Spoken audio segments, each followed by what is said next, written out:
Department of English Reading Series, the Georgia Poetry Circuit, and the Georgia Council for the Arts.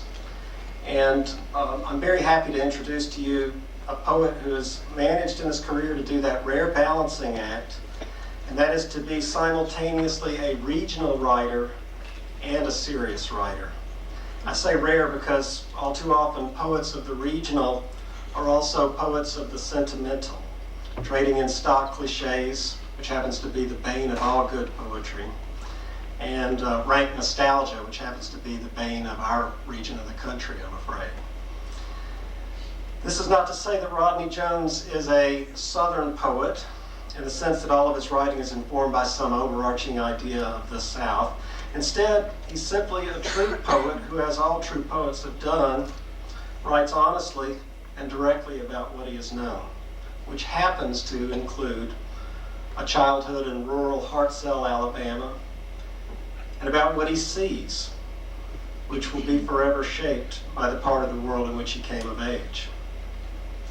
As David Rigsby and Stephen Ford Brown note in their introduction to Jones' poetry in their anthology, The Invited Guest, quote, "The subjects of the poems may indeed be the characters, the incidents, the legends of the rural South he grew up in, but Jones knows there is a larger world out there to connect things to." And this is what all great writers can do, is they take the immediate particulars of the places that they know, and they help us, through those concrete particulars, come to some understanding that's universal. And if it's not universal, then it's not good writing. Right? He's the author of 8 collections of verse, including Elegy for the Southern Drawl, which was a finalist for the Pulitzer Prize in 1999, and Kingdom of the Instant, published last year. Rodney Jones is the recipient of numerous prizes and awards, including the Associated Writing Program's Writing Prize in 1980 for his first collection of poems, The Story They Told Us. And that prize was given to him by Elizabeth Bishop, so that's a nice way to enter into the world of poetry. And he also won the National Book Critics Circle Award for Poetry in 1989 for Transparent Gestures.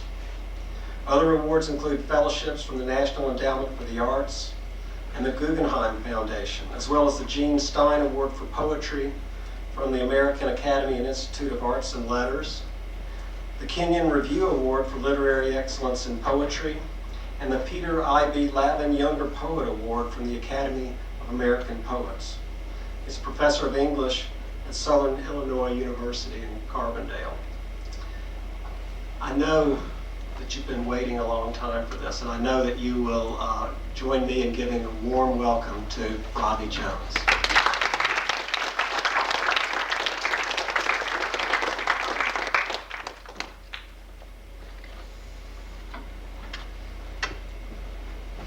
This is really surreal. I never went to a poetry reading that started that way, you know? I mean, that orange thing, I mean, but the puppy thing, you know, I mean, I had several, not long years, but several problems with drugs, and I think that's kind of like I worry about what the actual significance of what happened there in the woods. What do you mean? Well, I'm just trying to figure out where the dog came from, you know? I mean, what's that word, octothonus? The dog just sprung up on the log as you were riding past. No, the dog was actually behind the log, and I sprung up on the log. And then, well, you know. I don't think I've ever had anything like that happen to me. I want to read a poem that I wrote actually 20 years ago. And I remember when I wrote this, I had a colleague, and I was really excited when I finished the poem. And I was teaching English, and I said, "You got to see this. You got to see this." You know, and he read it, and he said, "That's pretty good. Is that a student in your advanced workshop?" And I thought, no, it's better than that, you know. But I had all my life sort of been interested in the idea of sort of Christian sufferance, I guess, turning the other cheek and this kind of idea. And, it extends to a position to where you see, I kept letting these mosquitoes drink my blood, just sort of looking at them and thinking, well, they're God's creatures. And it could have been that I was lonely, I might have been that desperate. But I had been meditating on the mosquito for a long time, and so this, I'm trying to think if there's anything in here that actually, the only thing you might not know, when I was a kid, they always kill mosquitoes by putting burnt oil on the surfaces of ponds. That's why you and your generation look the way you do. They wouldn't do that anymore, right? It wouldn't be environmentally desirable. Okay, the mosquito. I see the mosquito kneeling on the soft underside of my arm, kneeling like a fruit picker, kneeling like an old woman, with the proboscis of her prayer buried in the idea of God. And I know we shall not speak with the aliens, and that peace will not happen in my life. Not unless it is in the burnt oil spreading across the surfaces of ponds, and the dark egg rafts clotting, and the wiggle tails expiring like batteries. Bring a little alcohol and a little balm for these poppies planted by the Queen of Neptune. In her photograph, she is bearded and spurred, embellished 500 times, her modular legs crouching, her insufferable head unlocking to lower the razor edge of its tubes. And she is there in the afternoon when the wind gives up the spirit of cleanliness, and there rises from the sound the brackish oyster and squid smell of creation. I lie down in the sleeping bag sodden with rain. Nights with her, I am loved for myself, for the succulent flange of my upper lip, the twin bellies of my eyelids. She adores the easy, the soft. She picks the tenderest blossoms of insomnia. Mornings while the jackhammer rips the pavement outside my window, while the sanitation workers bang the cans against the big truck and shout to each other over the motor, I watch her strut like an udder with my blood, imagining the luminous pig descending into Trotsky's skull, and the 11 days I waited for the cold, chill nightmare and night sweat of malaria, imagining the mating call and the vibrations of her wings, and imagining in the simple nod of her ganglia how she thrills to my life, how she sings for the harvest. I guess you gotta take love where you can get it, I never realized it was so sensual.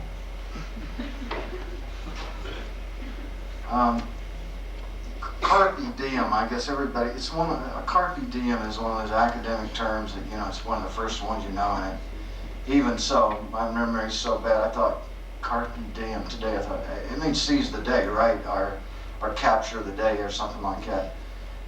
Get it on was the idea. And Andrew Marvell's poem,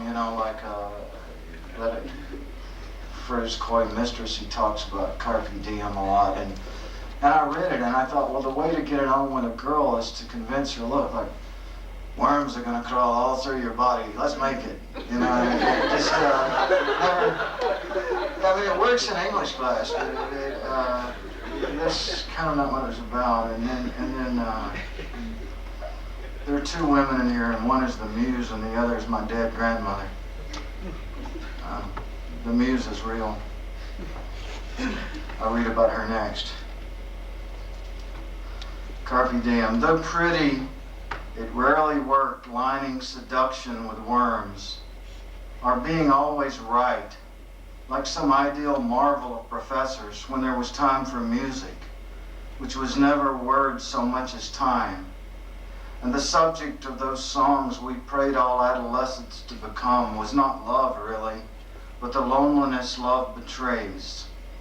Summers immersed in childhood's various waters, warm and cool springs weaving the plaid of brushy lake, and letting it all go, that guilty underwater rush. Such easy idols as the ice cream truck interrupts are what we have of abandon, though we would not leave. Even while we were there, we were begging to return. And some of the bodies springing from bumpered post had already grown breast, strange hairs at the groin like cursive signatures we had once itched to sign. To speak of the body is to return to that very place where the body was most alive, not the corpse. Those who think of bodies most haven't seen one, not yet. While they endure the first hormonal surge, their bodies answer even dreams with awkward thrusts that seem to catch them in machines and hurt memory. And they still harbor toys, stuffed animals forgetting their names, incomplete sets, trucks with broken grills.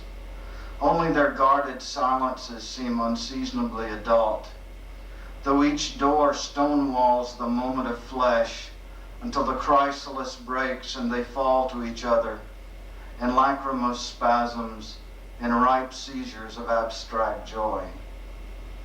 Still, I don't remember what hurt me most, the blue and womanly corpse or the slim body of my first girl. Perhaps because the corpse was family, in my mind it seemed to surprise some shameful act of bestial love that stuck the eyes on open. As for the girl, since she lay in a half-dark back seat and cringed a little out of childish modesty, I cannot swear I saw the breast embarking, the slow gift of the thighs, but staggered afterwards from the car and sat a good 20 minutes on a rock, drunk on nothing but sense and alien fortune. I saw us married and quarrelsome in a trailer beside the silo on our family's dairy farm. And then faintly the edge of a harder embrace, skull against cheek, rib cage against breast. The sky wore that rain cloud look of a poorly rinsed wound. Both times attached me to a third and ring like a cord. I grieved them both and loved steadily as I grieved. But why do they come together now, corpse and girl, admonishing me, be quick and gentle as you change seat to bed, sheet to shroud, as though I were not already all here and late maybe for the time of my life.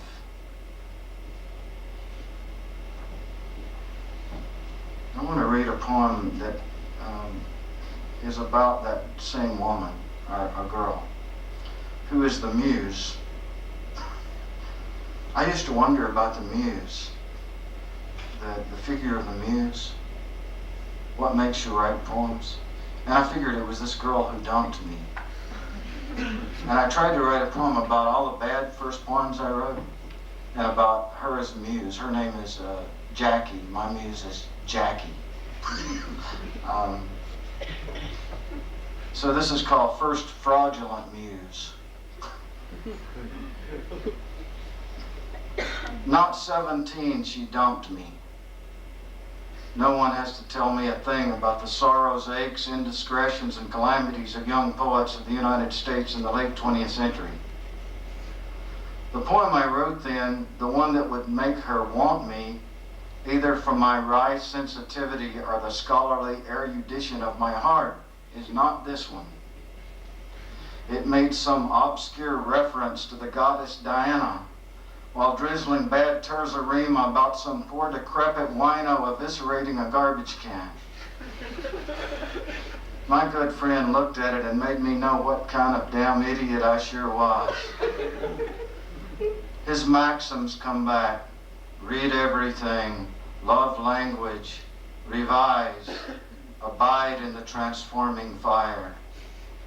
And hers, mutated by distance. While I was attaching the syllables of a certain mulberry tree to an adjective that I loved, she went and married an electrician. Still, I had to make a living, mindful of the preserving potential of the art, and language clattering onto the platen like the small, dark horse of the embalmer's salt. Always it is the same night I called her Lily of the Valley and named her in many songs. She keeps turning her cold, beautiful shoulder into someone else's words. So that's kind of how I started writing, I guess. And God knows, it's an odd thing to be a poet when you started out to be just a kind of normal, studly boy. And there's something uncomfortable about the identity of poet. I don't like the idea, you know, if somebody said, "So what do you do?" You say, "Oh, well, I write poems, you know." I really write poems. I'm serious about it. But for a number of years, I've given poetry readings in colleges,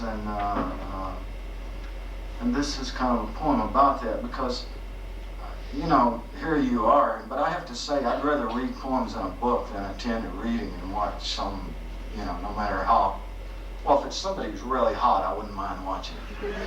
But some guy like me, I mean, you're awful to be out there, you know, I mean, my sense is you could read the book, but then if you read the poems, you're always reading, like the worst stories are people who go to read and there are two people in the audience. And you're up there reading, you read for a while and they raise their hand and you say yes, and they say, "Are you going to be through in a minute because we're trying to study?" There's that kind of situation. So this is kind of about giving poetry readings. And this is the way it had been done for years in the provinces, with a nice young assistant decked out in tweed and denim standing up at the beginning to evoke some rusty quiddity or baroque valentine of the curriculum vitae, to tweak the vanity of the esteemed visitor, who would just then be wringing from a backpack a handful of faded books and the new precious one that had just from the soul been freshly delivered and pressed in the black binder from which the torque syllables would soon come springing. This would be as a wonder to some, 4 who had already heard what was to be spoken and loved or dismissed it, 12 who had dreamed of the ones they had heard of attending, who would take off their clothes for anyone, 5 who knew the name but not the work they had characterized often as promising or derivative, and 2 who had blundered into the wrong room thinking to learn of crocodile habitats or the occult heresies of the Spanish Inquisition. Still others would be here, except that tomorrow they would be called on to name the elements, trample a sonata, or defend a thesis. If it did not happen on the night of the tournament, or on a day when debaters were flapping like puppets for my greediest and most altruistic intentions, or at an hour when Christian bodybuilders had donned crucifixes and greased pectorals to mount scaffolds at the center of the Colosseum and hunch in oddly hopeful positions. But perhaps the university is not the place for poetry. Picture our venerable line of shamans, bards, and nervous wrecks pulling themselves up from the sticky kitchens of Bohemia to ascend the rungs of respectability. Here one drones, whinges, signals with a fist. Oh, it is especially icky when the poet's less virile than his photograph. The African's too pale, the lesbian is insufficiently militant, or the lights make that noise of frying fish. After all, not much happens in this lounge or small auditorium under the library, and yet those who are here, don't they? Among these lubricated delicacies for the auditory senses, a thing that is right and singular to the heart. Oh, it does not always have to issue from guilt or some lingering inferiority to the British. It can be done plainly or in elaborate meters. Afterwards, someone still unheard from may actually go into a room alone and read it.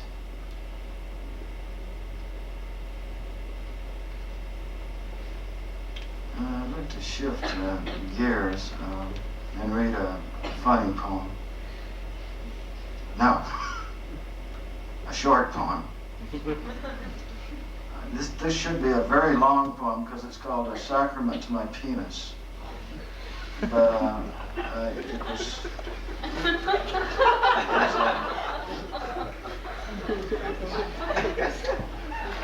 Wait! I didn't do that for that reason. I have no insecurity whatsoever, and I'm not blushing. I'm not blushing, I'm aroused. Now, I don't know what I expected of this poem. It didn't turn out the way I wanted it to, you know. I mean, I just like the idea of thinking about it. I knew it was kind of funny. Originally, I tried to write a poem about this kind of comical idea that you see in movies, which I actually went through, and some of you will grow into terrible adults and have to do this, but you'll have to give you will try to become pregnant. And I'm speaking to the men, not the women. And someone will question the validity of your sperm, and you will be sent into a small room. While outside the room wait your grandparents, all of your high school girlfriends, your ministers from your churches, and all the people at your family reunions waiting for you to come out and speak to them. It's that kind of situation that began the meditation on the sacrament for my penis, which is, I guess the penis is holy, but I don't know if it's as holy as Allen Ginsberg would think it is. They seem unpopular now.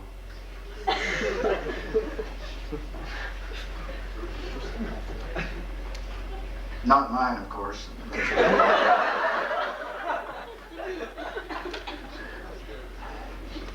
How do I approach it? Bald as it is, dangling over the urinal to some golden expression of lemony bitterness. An old Trappist, blind in one eye, kneeling to his paternosters. Is it mine? It never seemed to be mine. It was old when I first saw it. A joke Chaucer might have told, but didn't. A frumpish soldier slumped in a jeep above the caption, "Dejected Nazi colonel waits to be transported to POW camp." Yet even now in the spatulate dark where it lies all day secret as escape, sometimes it will leap of its own volition, a young terrorist sprung from prison and bound for home, bent on sedition. No, not that. Here was my religion. Look here, blue in the distances of skin. God flowers in this nerve. May it remain sovereign, inviolable, and unconfessed. Honor most delicately this feverish guest.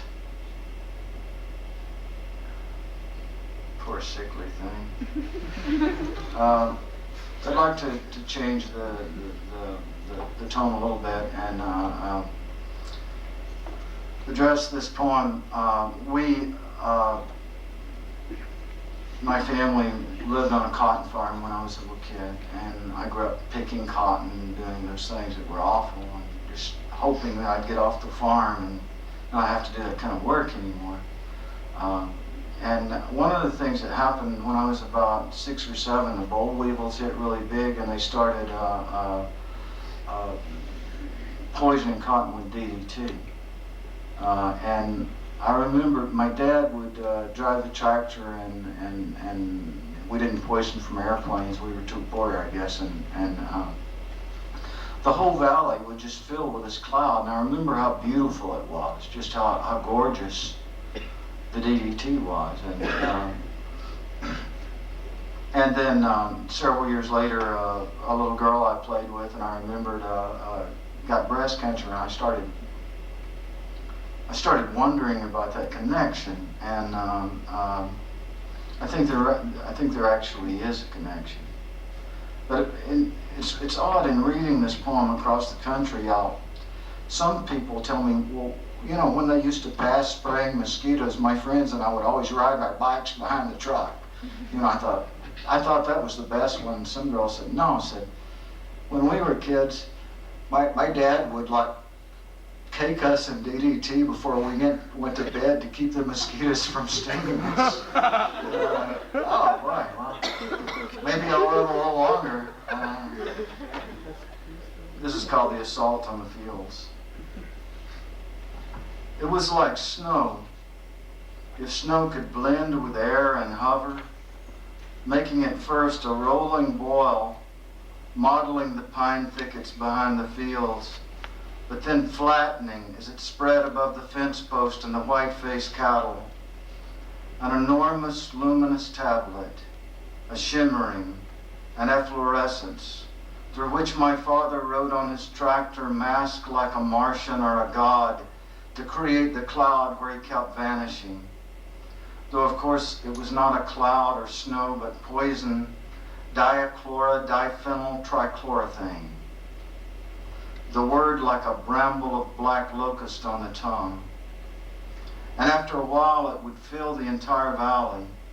As one night in spring, 5 years earlier, a man from Joe Wheeler Electric had touched a switch and our houses filled with light. Already some of the music from the radio went with me when the radio was off. The bass, the kiss of the snare, some of the there-ness rubbing off on the here-ness. But home place still meant family. Misfortune was a well of yellowish sulfur water. The Flowerses lived next door. Coyd drove a road grader for the county. Martha baked, sewed, or cleaned, complaining beautifully of the dust covering her new Formica counters. Martha and Coyd Jr., Linda, and Jenny. How were they different from us? They owned a television, knew by heart each of the couples on Dick Clark's American Bandstand. At dusk, Junior, the terrible, would beat on a cracked and unfrettable silver-toned guitar while he pitched from the top of his wayward voice one of a dozen songs he'd written for petulant freshman girls. Little Patty, Matilda, Sweet Bonnie G. What did the white dust have to do with anything? For Junior that year it was rock and roll. If not rock and roll, then abstract expressionism. One painting comes back, black frame, black canvas. I call it death, he would say. Then stomp out onto the front lawn to shoot his .22 rifle straight into the sky above his head.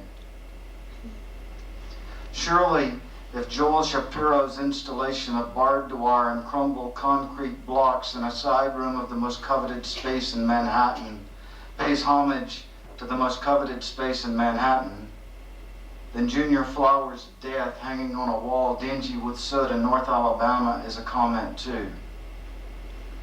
Are they the same thing? I do not know that they are not the same thing. And the white dust, so magical, so poisonous, how does it differ from snow? As it thins gradually over many nights, we don't notice it. Once the golden carp have rotted from the surfaces of ponds, there is no stench to it. It is more of an absence of things barely apprehended, of flies, of moths, until one day the hawks who patrol the air over the chicken coops are gone. And when a woman who was a girl then finds a lump, what does it have to do with the green fields and the white dust boiling and hovering? When I think of the name Jenny Flowers, it is that whiteness I think of. Some bits have fallen to clump against a sheet of tin roofing the tornado left folded in the ditch, and she stoops there to gather a handful of chalk to mark the grounds for hopscotch.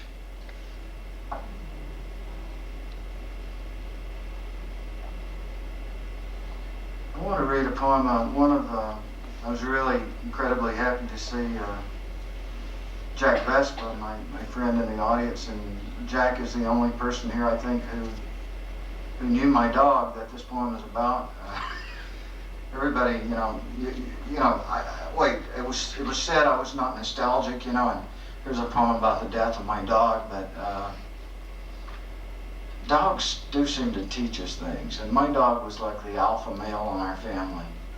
Seriously, he never gave up. His name was Lazy, but he got a tumor and then started having spasms. Actually started walking backwards and then in circles. And then one day we were on a walk and he couldn't make it up a hill, and we started having to walk him home, and I had to have him at some point put down. And I was surprised, as anyone is who lives with a dog and is very close to a dog for a number of years, and the dog dies, how hard it hits you. It knocks you down. It's almost like the death of a person. And then I started feeling guilty about feeling so much sorrow for this dog when people are dying everywhere, you know. And that's kind of, I thought it's so weird that we live in a world where we can't feel one emotion purely. And so that's what's behind this poem called Fidelity. And I know that somewhere back there in Latin, Fido and fidelity are tied together. Fidelity. 2 walks running, the big hill stopped him. We portaged him home in the truck.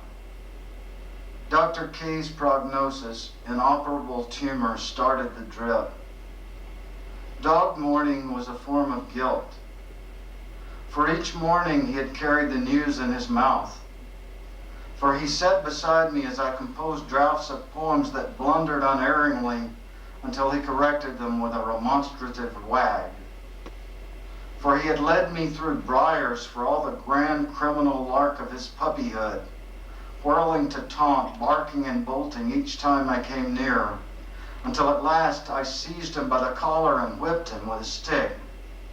For he might have died on the bumper of a passing Volvo or been dogged out by the laboratories, had I not stepped forth with such mastery that never in all his life would he come to me outside, even when I held out the salt cordial of liver chips. So he was mine. But the man or woman who dies far off, and the boy murdered by his stepfather, why should these yip or bark while a dog speaks in a human voice? To be ruled by proximity was fine in the dark. It shrank brute race to friendlier tribe. Now short-sightedness is the crime. We have faced ourselves and are the other side. Doggy guilt refines this bafflement, an awareness of an awareness of an awareness, vaguely treasured, obliquely felt, in the almost pigeon American of a bark. Bad dog, I'd say, when he'd run off. It had about as much effect as prayer. The individual in our pack, he taught us whim. He dogs us now, who humaned him.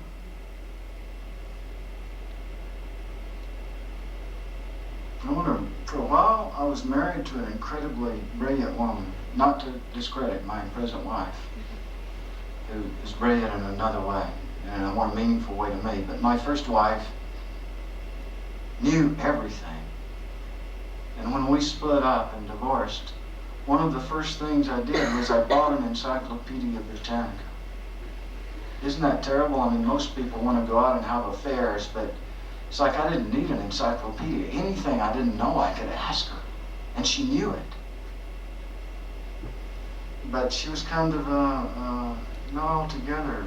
She didn't seem wise to me in some ways. So, and then I was an insensitive cat, and so I wanted to make a poem about that kind of. It's called Brains. When I moved in with her, I thought, now I won't have to look it up. Rubidium, Lionel Trilling, the 4th longest river in Brazil, the lunar mountain ranges zoomed in. Zygotes and paramecia made themselves known. She could cook a mean beef bourguignon, then rank the leading authorities on the aspiration of the H or mystical tenses of Latin verbs. But you are so creative. There's not a creative bone in my body, she would say. When I insisted before friends we had recently met that not I, but she was the brain. Now that she is gone, now I can feel secure. one thought sending another down through the foggy databases, the fractures and the unions. Here, boy, I whistle to the dog of my thoughts. I'm thinking how before I lived with her, I was known as the brain. But I valued the heart more than the brain, and more than the heart, the flag of the erogenous zones. Loving me was like patriotism. But I was not fit to live with her. I knew when she began to chant and burn incense to the Asian saints. I did not know her secret anything. Still, I had ideas, insights, a brain like the world's mute, lightning, soldered, accidental intelligence. With that same brain now I hold our ill-starred, incompatible visions of happiness and tragedy. Yet when I need to know how spinnerets work or the distance to Alpha Centauri, I think of her, not for long or at any depth or what she was, but the last compliment that means anything is the compliment to memory.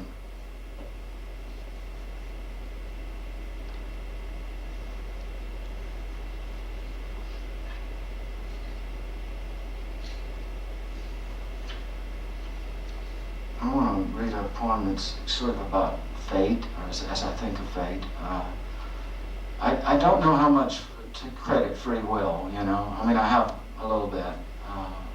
I played basketball. I mean, that's a lot of free will for me. It wasn't very good.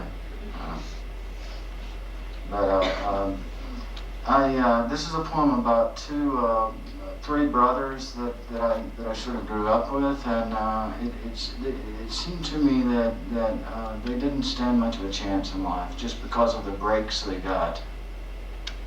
They were adopted by people who felt very good about turning them into Christians and also into farm workers. I don't know how many people get adopted and turned into laborers, but these kids were really, they didn't get to play Little League or do anything. And they all ended up kind of weird, as I would have too, no doubt. So it's kind of a meditation on that. It's called A Country Legacy. So they were adopted and got down from the bus, the oldest with hair like fire and skin mottled with orange, and the younger brother large and dark who had been raised by bootleggers in Oklahoma and now entered a Christian home. The new father who went along with everything planned by the new mother, who still limped from the botched spinal tap she had gotten birthing a stillborn child. How happy they all were now, in and out of the truck patches and the hay. The oldest so good with his hands he could dismantle a frozen wristwatch and reassemble it so it would run. And the younger smart and bookish, always smiling to agree with everything that was said. They read Bible verses at night and prayed and sang the old hymns. But it was not right until the littlest came. Bashful, slight, always hiding his head in his arm, but handy as his brothers, gifted with cows, horses, and pigs. So they prayed together, longing for something like prosperity, until lo, there arose on the plateau above the barn twin chicken houses, as the mother had dreamed them, pondy roofs the length of a football field. They had enough to eat, clean clothes, luxuries in the third world, another era when indentured childhood was the norm. Oppression's oldest franchise is a small farm. The fraternities and tyrannies of fields. The calumny grandfathered in from sermons on the spared rod spoiling the child to our school year's atavistic 6-week hiatus for cotton picking. But fate has something to do with love. What's offered above and beyond the minimum? Books instead of shovels. 2 nights free to play baseball. When others just as poor got more, they settled toward crystal meth, early death, and bewildering silence. Blame someone, parrots for instance. You're not unjust, only American. Right off the boat, some advanced toward Harvard and high office. But the president's a president's son. These brothers were never men to run. These are the men who murder and get capital punishment.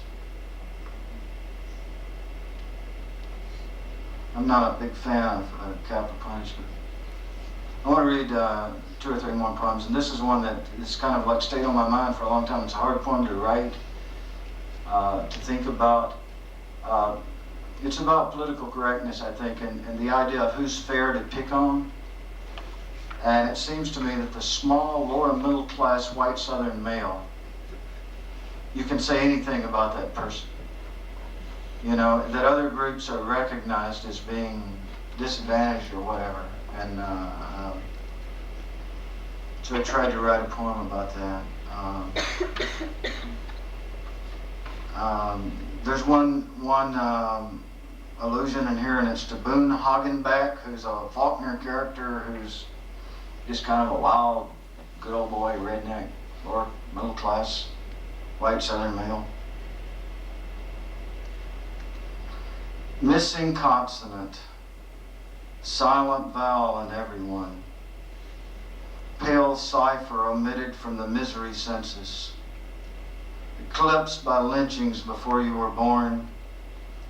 It cannot even be said now that you exist, except as a spittoon exists in an antique store, or a tedious example fogs a lucid speech. Your words precede you like cumulus above melodrama's favorite caricatures. In novels, you're misfit and hugging back. In recent cinema, inbreeding bigotry are evolving to mindless greed. A rancher of rainforest, an alchemist of genocide.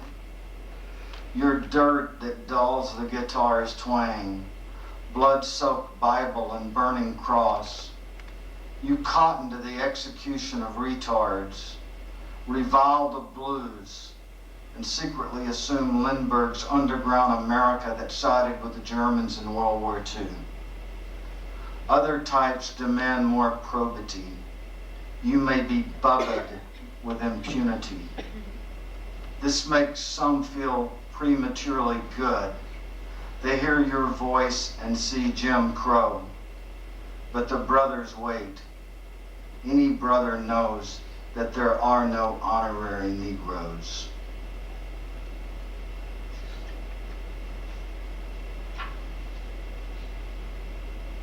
I said I was going to read 2 more poems, and one is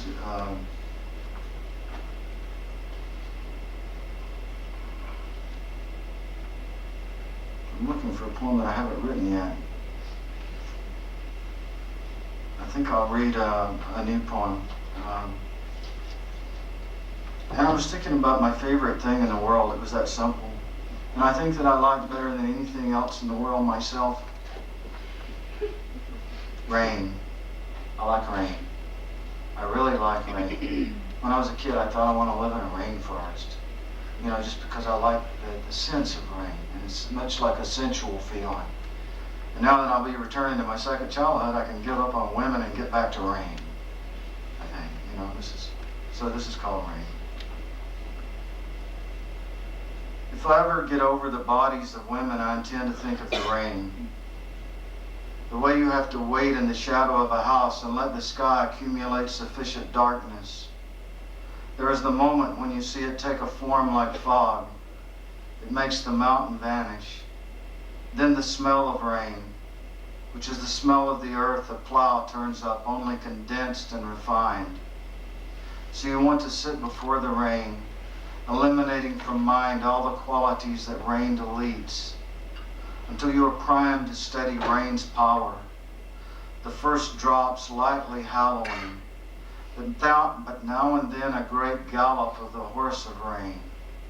So under the eaves, the island of aridity takes on a mystique like the secret of gunpowder sealed for thousands of years. And it is not rain alone. Is it knowledge that you will take with you? The mist and then the clearing? But now you listen, where the lightning thrills the rooster up a willow. And you must bend before this rain. If you are ever to live, it is not enough to think you will remember. You must step into it.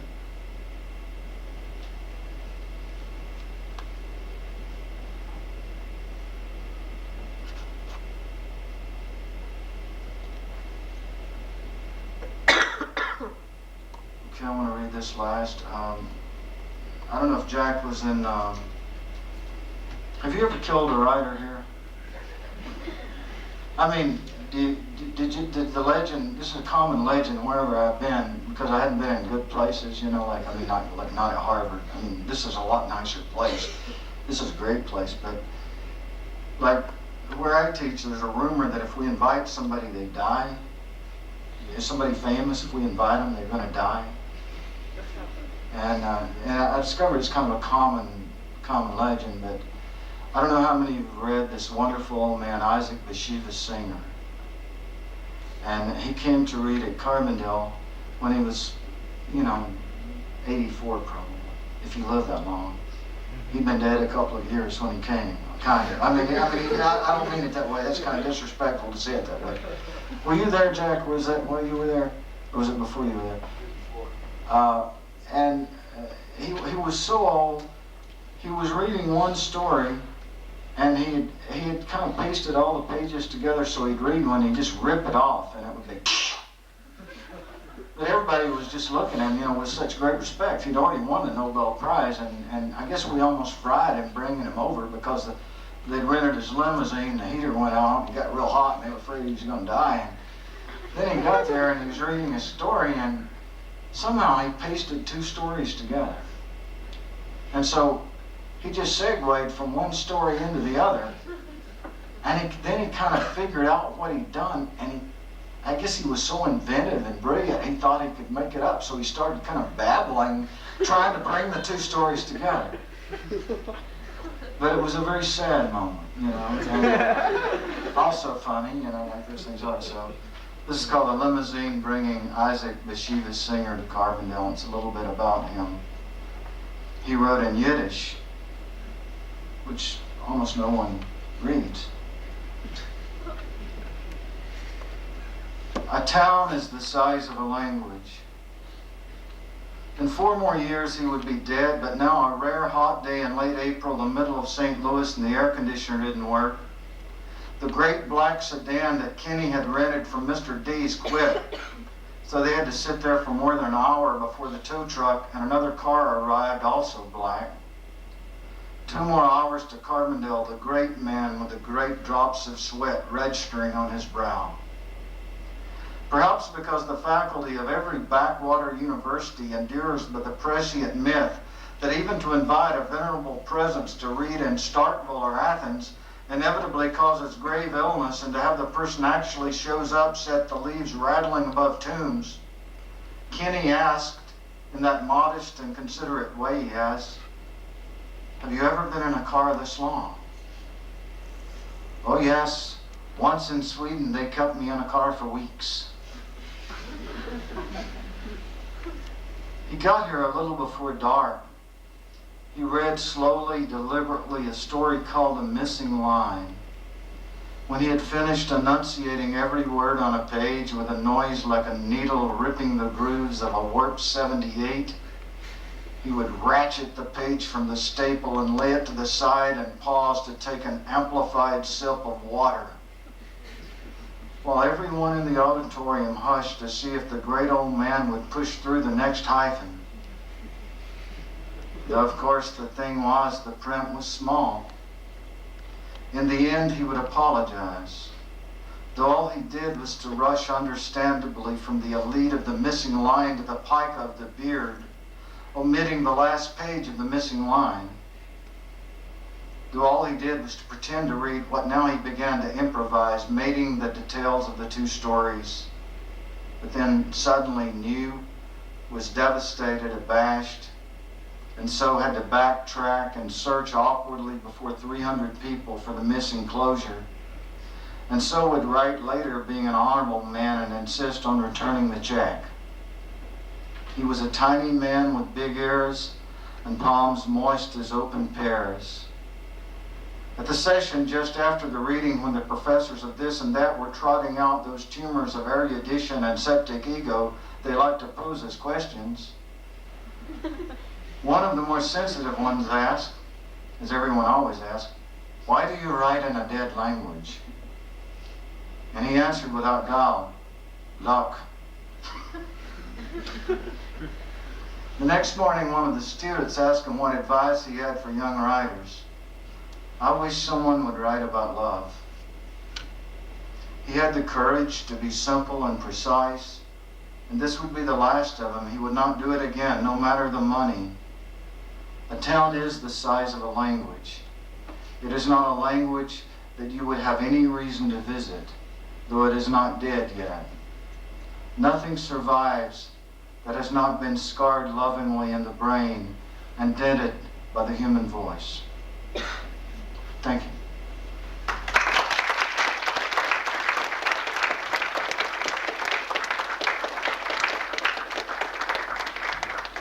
Anybody but professors have questions if they'd like to ask? Tumors of septic ego.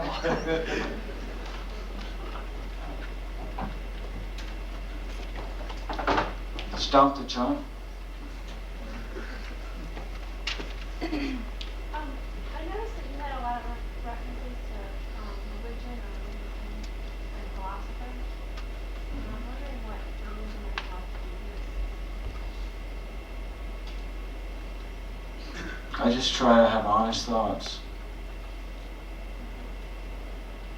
of my own, among the ones that were put in there in various places.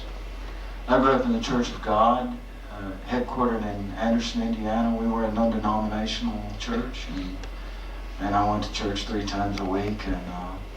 And my mother told me, you know, she said she had been a Methodist, and so she always told me, she said, pay attention to everything, and as long as you live in this house, you're going to go to this church. And she said, but the ultimate thing is for you to determine what is the right thing for yourself. And I'm very grateful for that, you know, both for the serious, you know, for her taking seriously questions like, you know, like I remember being like 5 years old and saying, where does God come from, you know, and I still hadn't had anybody answer it quite correctly to my mind, you know. But my mother encouraged both, I think, an ethical work that came out of Christianity and an independence, and she's regretted it ever since.